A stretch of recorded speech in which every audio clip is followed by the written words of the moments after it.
ആലുവ നഗരമധ്യത്തിൽ ഒരു കപ്പൽ. പ്രിയദർശിനി റോഡിലൂടെ പോകുന്ന ആരും ആദ്യം നമ്പരക്കും ഇവിടെ ഒരു കപ്പലോ? സംഗതി കപ്പലിൻ്റെ ആകൃതിയുള്ളൊരു കെട്ടിടമാണ്.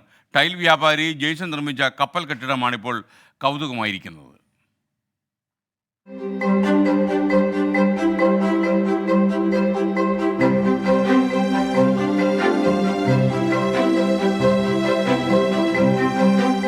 ആയിരത്തി 654 ചതുരശ്ര അടി വിസ്തീർണവും 31 അടി ഉയരവുമുള്ള കപ്പൽ ഇങ്ങനെ തല ഉയർത്തി നിൽക്കുകയാണ് നടുക്കടലിലല്ല, ആലുവ പ്രിയദർശിനി റോഡിൽ. കടുങ്ങല്ലൂർ സ്വദേശി ജെയ്സൺ ആണ് ശില്പി. 4 സെന്റ് സ്ഥലത്ത് ഷോപ്പിംഗ് കോംപ്ലക്സ് നിർമ്മാണത്തിനിടെയാണ് ജെയ്സന്റെ മനസ്സിൽ കപ്പൽ കെട്ടിടമെന്ന ആശയം ഉദിച്ചത്.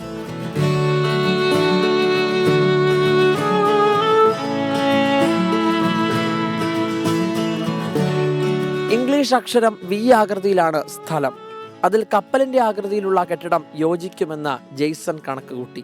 കൺസ്ട്രക്ട് ചെയ്തിട്ട് ഒരു 40% ആയി കഴിഞ്ഞപ്പോഴാണ് ഇതിൻ്റെ ഒരു ഷേപ്പ് ഓൾറെഡി പ്ലോട്ടിൻ്റെ ഒരു വി പോലത്തെ ഒരു ഷേപ്പായിരുന്നു. നമ്മളത് കുറച്ചങ്ങോട്ട് ചെയ്ത് കഴിഞ്ഞപ്പോഴാണ് നമുക്ക് അതിൻ്റെ ഒരു ആശയം മനസ്സിൽ വന്നത്. ഇങ്ങനെ ഒരു ഷിപ്പ് പോലെ ആക്കാം എന്നുള്ളൊരു ആശയം മനസ്സിലേക്ക് വന്നത്.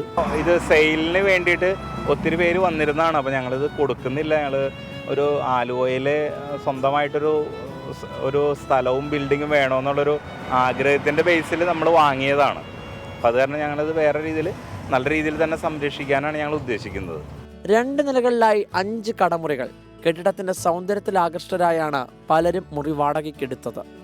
ഞാൻ വേറൊരു സ്ഥാപനത്തിൽ ജോലി ചെയ്യാറുണ്ട്. അവിടെ നിന്ന് റിട്ടയർഡായി പോന്നിട്ട് എനിക്ക് കിട്ടിയേക്കണം. കാണാൻ നല്ല ഭംഗി ലുക്കുള്ള കെട്ടിടമാണ്. ഇതല്ലെങ്കിൽ അപ്പുറത്ത് PW ക്വാർട്ടേഴ്സും ഇപ്പുറത്ത് വാട്ടർ അതോറിറ്റിയുടെ ക്വാർട്ടേഴ്സും ആണ്. ഈ 2 സ്ഥലത്തും ആരും വല്ലാത്ത സ്ഥലത്ത് ഈ കെട്ടിടത്തിൻ്റെ ഒരു ഭംഗിയുടെ പുറത്താണ് ഞാനിത് തുടങ്ങാൻ കാരണം. ഇപ്പോൾ കണ്ടുവന്ന് ഇപ്പോൾ പലരും ഒരുപാട് ആൾക്കാർ വന്നു പോയിക്കൊണ്ടിരിക്കുകയാണ്, അത് ചോദിച്ചുകൊണ്ടിരിക്കുകയാണ്. ഷെൽഫിൽ അടുക്കി വെച്ച പുസ്തകങ്ങളുടെ ആകൃതിയിലുള്ള once upon a time book സ്റ്റാളും ആലുവയിലാണ്. YS അഭിനന്ദ്, 24 കൊച്ചി.